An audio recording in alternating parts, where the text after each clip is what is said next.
Welcome to Geopolitical Horizon, the podcast from thegeopolity.com. On 15th of August, it will be 1 year since the fall of the Kabul government and America's departure from Afghanistan. We all remember the images from the airport, and for this, we will be publishing a deep dive of Afghanistan in the past year. We've got Adnan Khan, the founder of Geopolity, to give us some information on this and go through some of the points of the deep dive. How are you keeping, Adnan? I'm good, Yusuf. How are you? I'm good, thank you. I'm good. Now, a lot of people are still trying to figure out why America's occupation failed in Afghanistan. Okay, fundamentally, Yusuf, America's occupation failed much down to the same reasons the occupation of Vietnam failed after so many years. They went to war with some very questionable objectives. Very quickly, they got embroiled in a protracted war.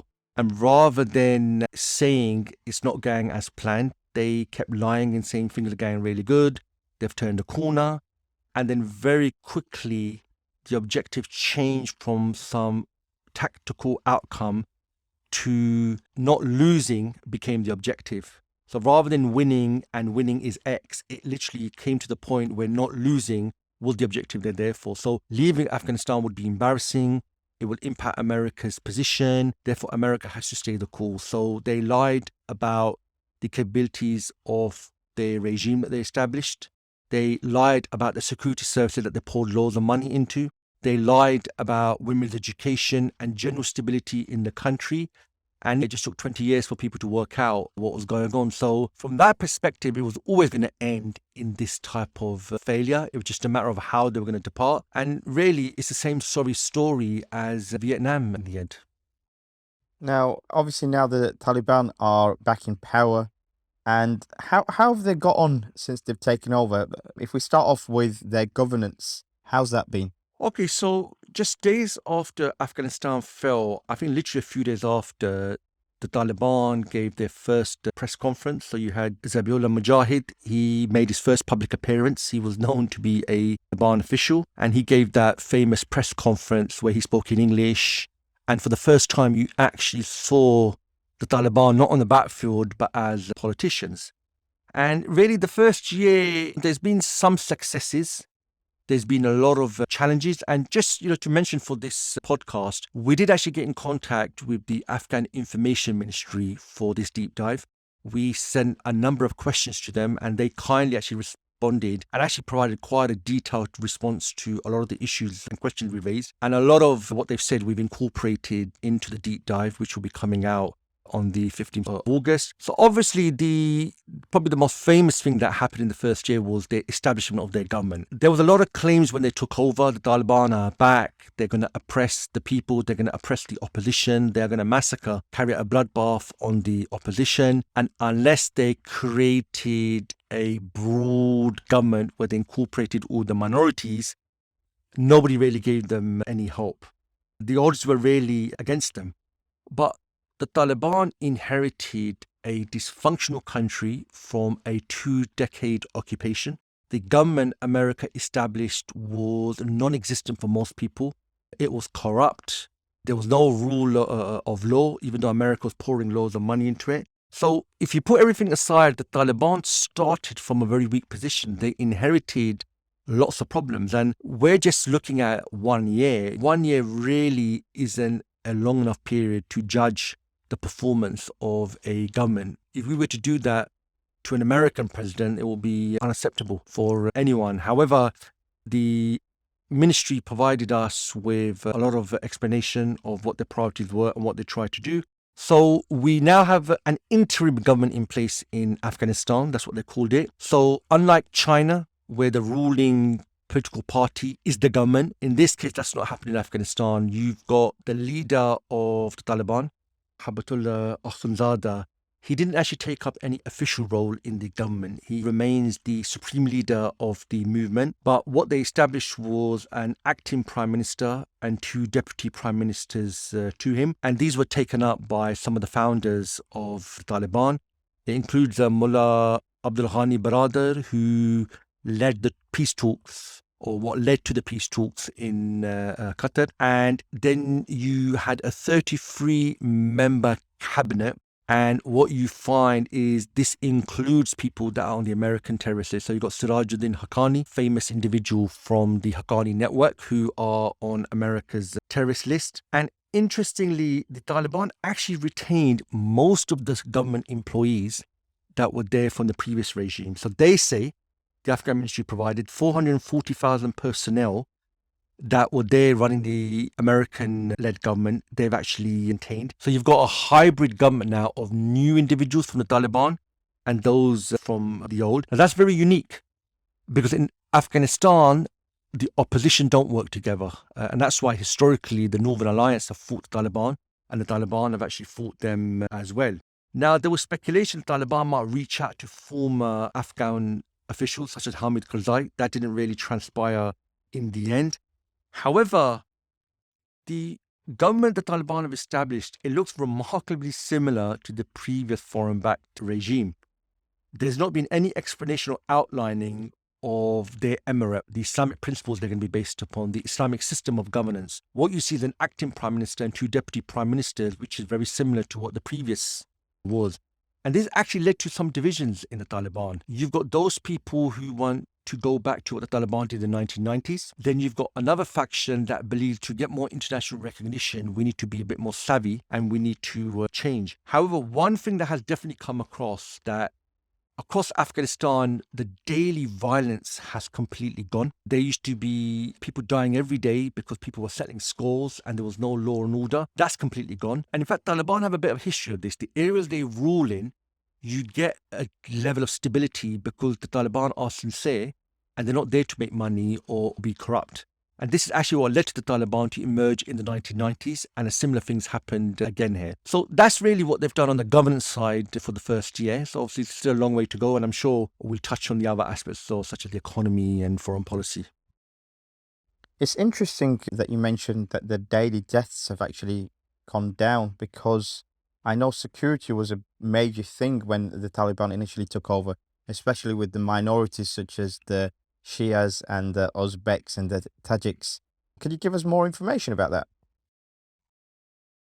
Effectively, Afghanistan was a jungle and might was right. Despite the fact that America established a government and it said the government was doing a really, really good job, the reality was, as we know now, it was corrupt. It was ineffective because the money America was pouring in, the government wasn't utilizing it or using it for the betterment of the country. They were using it for them. Now, there was a lot of Western claims when the Taliban took over that the Taliban will carry out a bloodbath, it will carry reprisals. And there's a bit of history here. Generally, when a new regime emerges in Afghanistan, you see the targeting and the massacre of the previous regime. This happened when the Taliban took over. This happened when the America put in Hamid Karzai and his government. So the previous government was from the northern parts of Afghanistan, the Northern Alliance, and the Taliban are from the south. They emerged from Kandahar. So they're Pashtun largely, whilst the northern Afghans are a mixture of Tajik, Uzbek ethnicity. However, the bloodbath that the Western media were presenting, it didn't actually happen in the end. In fact, the Taliban came to power and they gave an amnesty to everyone that was part of the previous regime, men or women. Now, this is very, very, very unique. You don't get this in Afghanistan. And this actually led to a high degree of stability. In fact, many people have said in wide interviews that they were more confident of sending their children to schools, of letting their children go out, because the Taliban have a history of protecting the highways, of protecting the key routes. This was something that was sorely lacking when the previous regime was in power, because they would steal, they would bribe. There was literally no law and order. The only people the Taliban went after were the senior members of the Secret Service and some commandos. And that is actually because these people actually did carry out atrocities against the Taliban. So even when the Northern Alliance took over in 2001, they actually put many Taliban officials in container ships. And they basically died because of the lack of oxygen. That's the only area. The stability had been corroborated by many Western officials who went to Afghanistan over the years, and they went back after the Taliban took over last year. And they actually said that it's much more safer. There's much less security, visible security on the streets, because the violence has gone down. What they all said is the primary driver of the violence was the foreign occupation and the government that supported the occupation. Now that the foreign occupation has gone because it's been defeated, the primary reason for violence has also disappeared as well. And because the Taliban haven't gone after and gave an amnesty to all the previous regime, you can see why the violence has actually gone down. Another thing that we see on Western media is that the Afghan economy is in free fall and it's on the verge of a humanitarian disaster. Is that right? So like the rest of the problems the Taliban faces, they inherited an economy that was really built upon a pack of cards. 80 to 90% of Afghanistan was run by American aid, it was run by foreign money.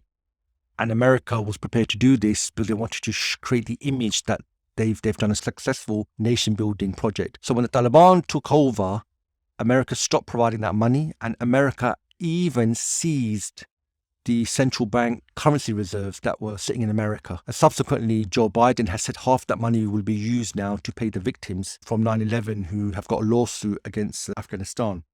So the Taliban have definitely inherited it's been a big struggle. We asked the Afghan ministry what was the plan of the regime and what they've been doing for a year. And they actually provided quite a detailed list. What they said is that, yes, we inherited a mess. And actually what made it worse was the fact that they were being sanctioned by America and restrictions were being put on them. That actually made it far worse. But Taliban, again, were already starting from a very, very weak position. So what the Taliban have done, according to the Information Ministry, is they've got some of the mines working again. They've tried to get some of the previous deals that didn't go anywhere with the Central Asian countries to get some of the pipelines working and some of the resources working again. What they've also tried to do, and probably the biggest challenge they've got, is food. So aid agencies have actually been allowed to go into Afghanistan and actually provide food. Obviously, most of Afghanistan, 75% of Afghanistan is rural. Only about 25% is urban areas. So the majority of people live in rural areas, so they live on subsistence farming anyway. And for them, the previous regime never really provided for them anyway. So in that sense, the Taliban doesn't need to really worry too much about feeding its population because most people live on subsistence farming anyway. They live in rural Afghanistan. But the trouble they're going to have really is in the long term of becoming self-sufficient. So Afghanistan does have some resources. Donald Trump used to always talk about the $1 trillion reserves Afghanistan has got. They've been talking to everyone, the Chinese, the Iranians, the Russians, to get these projects working again. So in the first year, the Taliban have just tried to maintain a semblance of order. However, significant economic challenges do remain in the medium to long run. The Taliban announced in July that they would not be opening girls' secondary schools after saying for several months that they would. Now, this is a big claim against the Taliban. A lot of people are saying that they are against women and they want to keep them as second-class citizens. But it seems that the decision, it's caused a wedge between the Taliban as well. How do you see that? So the number one claim when the Taliban took over was women's rights is going to go in reverse. Children's rights are going to go in reverse. Only the West and the Western-backed government actually gave women any rights as well. So this claim has continued as things have gone on. And yes, the Taliban did do a U-turn. They said from the beginning, in fact, the first press conference, they said once they've got their feet under the table, they want to reopen the education sector. They want everyone to go to school, men and women. So this was a pledge they made, and the West constantly called them out on that pledge. When are you going to start this? When is this going to start? To the point where you've got a country that's been at war for 4 or 5 decades. I mean, education is probably a more longer-term priority than an immediate priority. Immediate, you'd think, is security and economy. However, the picture behind this was a bit more complex, not as black and white as they've got an issue with women. So the problem the Taliban has had is the Taliban is not one monolithic movement. Although the West likes to proclaim that Taliban is a movement and they're all on the same page, that's actually not the case. What you find is since the Taliban have come to power, there's actually been divisions on a couple of things. Firstly, the first division within the Taliban is, well, actually, firstly, in Kandahar, you've got the supreme leader of the Taliban. And the government of Afghanistan, that's run by Taliban members from Kabul. So Mullah Baradar and his deputy ministers, these are the government that operate. But the supreme leader, he is based in Kandahar and he maintains his relation with all the different tribes and the different families. Now, what's happened is a number of areas of divisions have occurred. Firstly, many Taliban officials feel there don't seem to be much difference between the government they've got and the previous government. The previous government they fought, and they feel we've just established a government that's completely like the previous government. Like, what's different? We're supposed to be an Islamic government. So you've got those people. Then you've got the other faction that believe that, look, to get international recognition, we need to be different to the way we were in the 1990s. We lost the goodwill of the people because we were really, really harsh, and we've learned our lessons. And this is leading to quite a bit of tension, actually, between these factions. So in a famous gathering, the supreme leader, Akhundzad, he was meeting a number of tribes. And one of the tribes said to him that we fought for decades against foreign occupation. And there's one thing you're going to do, don't open secondary schools. And that seems to have led to the decision by the Taliban leader to announce that secondary schools weren't going to open. And what this shows you is a couple of things. Firstly, the tribes are not actually against women's education. The madrasa system has historically been the Afghan system of education. The Western school system is about 100 years old in Afghanistan, and that's seen as a westernization attempt of the country. So when they stand against women's education, they stand against Western schooling, which they see as westernization. But what this shows you is the Taliban have domestic audiences whose needs they have to meet. That's their support base. And that's why you find when this announcement was made, the Kabul government was shocked, and even some of them even spoke against it. They said, we made promises to the international community. How are we turning back on it? So what it shows you is Taliban unity and actually maintaining the support of the Afghan tribes. This is more important than millions of girls, whether they should go to school or not. However, Yusuf, the World Bank actually published a report on Afghanistan in May, where they looked at security and education, and they made some very interesting observations. According to them, there are now more girls in education than there was last year under the previous regime. So overall, more girls are going to schools now than there was before. So obviously you've got primary schools, secondary schools are not open, and then you've got the colleges. More people are going to schools today under Taliban rule than there were previously overall. And the reason why is because the people in Afghanistan trust the Taliban. They honor women, they protect women, they don't abuse them. So people are confident to send their children, their females, to actual school. That wasn't the case previously. The previous government was corrupt, the officials were corrupt, everyone was a law onto themselves. So what that shows you, Yusuf, is it's a bit more complex, this picture. It's not as black and white as people are making out. They hate women, they're going to oppress women, and that's what's going on here. If anything, when we asked the information ministry regarding this, they actually said to us that one of the reasons they did a U-turn on this was that if they are going to open secondary schools, they need to be able to protect the women. So that means they need coaches. That means they need Islamic school uniforms. That means they need to protect the roots. And they can't do that at the moment because a lot of their money is being frozen by foreign countries. So that was their explanation on this. So yeah, overall, women and education is a more complex picture than it's made out to be. Now, how have the Taliban been in terms of their relationships with other countries, particularly America? Because obviously we had the assassination of Al-Qaeda leader, and basically America's just stepped all over Afghan sovereignty. What do you make of that?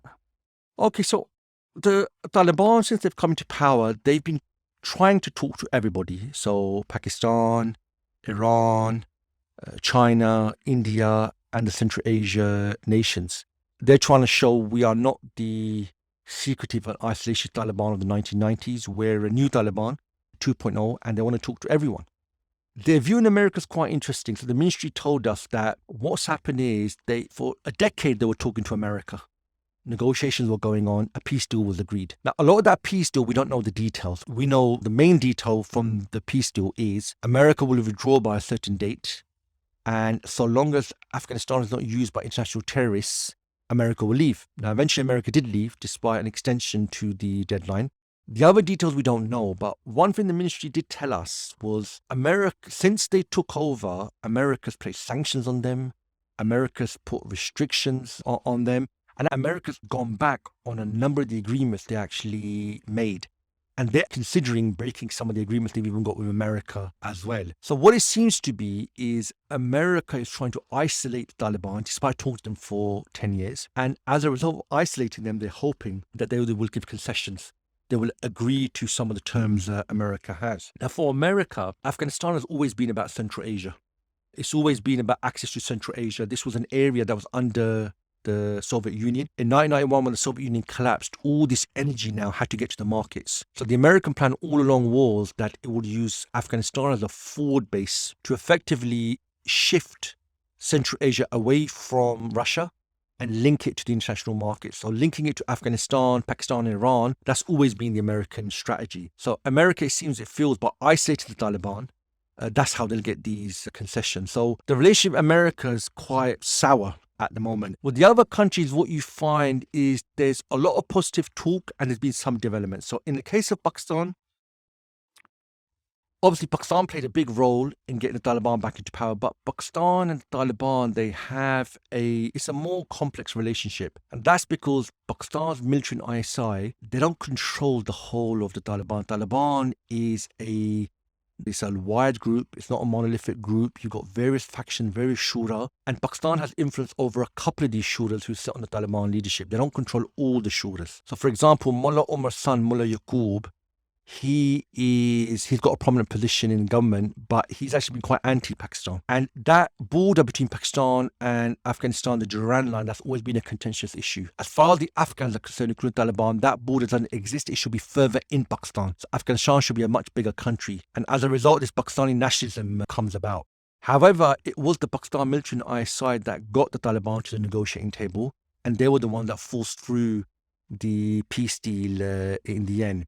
So that's Pakistan. India completely lost out. India backed the Northern Alliance government, the previous American-supported government. And so they completely lost out when Kabul fell. So only last month did an official from India go and visit Afghanistan, because they realize now if they don't get involved in Afghanistan, Pakistan will basically get the whole of the country and use that potentially against India. India has always wanted to get involved in Afghan affairs because it's the backyard of Pakistan. Russia has been talking to Taliban. It was talking to Taliban even before they came to power. Despite the Taliban and the Mujahideen fighting the Soviet Union in the 1980s, what Russia realized is the Taliban will be back in power one day, so you need to talk to them. So they've been talking to them, and obviously Afghanistan is linked to Central Asia, so what happens in Afghanistan will fall out there as well. So they've been talking to each other. There's been no major announcements of any deals, but the fact that there were enemies in the past, that's been put to the past. Iran obviously has influence in Afghanistan, in the north and the west of Afghanistan, and it's been talking about having positive relations, and it likes to criticize America that you've been defeated and you've gone. But Iran obviously wants the Hazara Shia treated well, and that's as far as the relationship's got at the moment in the first year. So I think that just leaves the Central Asian nations. So you've got Turkmenistan, Uzbekistan and Tajikistan. They have a border with Afghanistan. So Uzbekistan and Turkmenistan, they recognize the Taliban government. They've been having talks.